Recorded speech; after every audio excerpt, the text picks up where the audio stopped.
এই ভিডিওতে আমি আপনাদেরকে দেখাবো কিভাবে নোটপ্যাডে বাংলা সেভ করা যায় এবং পেজ সেটআপ সম্পর্কে বিস্তারিত আলোচনা করব।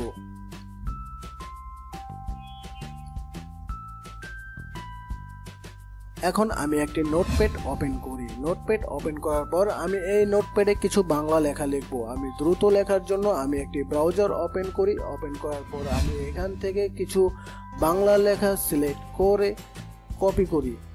কপি করার পর আমি এবার নোটপ্যাডে এসে এখানে আমি পেস্ট করব। পেস্ট করার পর আমি যদি এই নোটপ্যাডটি সেভ করতে চাই তাহলে ফাইল মেনু থেকে সেভ অপশনে ক্লিক করব অথবা কন্ট্রোল কিবোর্ড থেকে Ctrl+S বাটনে প্রেস করব।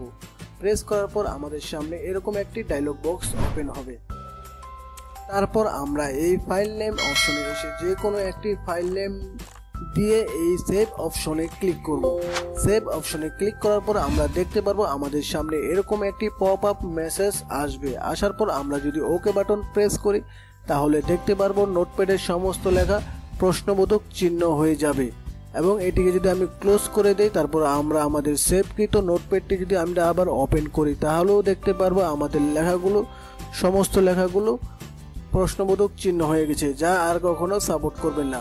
অর্থাৎ বাংলা লেখার ফাইলটি আমাদের নষ্ট হয়ে গেছে। আর এই সমস্যা সমাধান উত্তোলনের জন্য প্রথমে আমরা আবার একটি নোটপ্যাড ওপেন করব। ওপেন করার পর আমরা নোটপ্যাডে বাংলা লেখাগুলো পেস্ট করব। পেস্ট করার পর আমরা এই ফাইল মেনু থেকে সেভ অপশনে ক্লিক করব। সেভ অপশনে ক্লিক করার পর আমরা এই ইনকোডিং অপশন থেকে ইউটিএফ এর যে কোনো একটি অপশন সিলেক্ট করে দেব।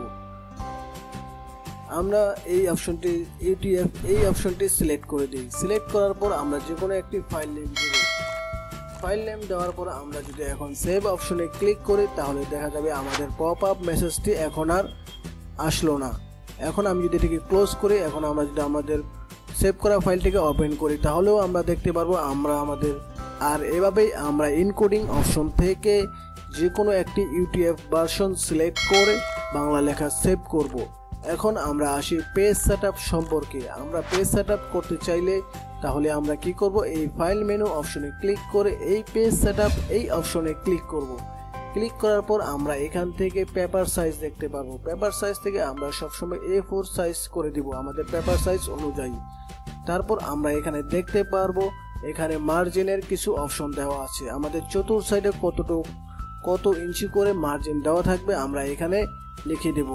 এখানে 1 ইঞ্চি করে দেওয়া আছে, 0.75 ইঞ্চি দেওয়া আছে। আমরা এখান থেকে এডিট করতে পারি অথবা আমরা যদি হেডার ফুটারে কিছু লিখতে চাই বা এখানে অন্যান্য কিছু কমান্ড ব্যবহার করতে চাই তাহলে আমরা এই ইনপুট ভ্যালু এই অপশনে ক্লিক করব।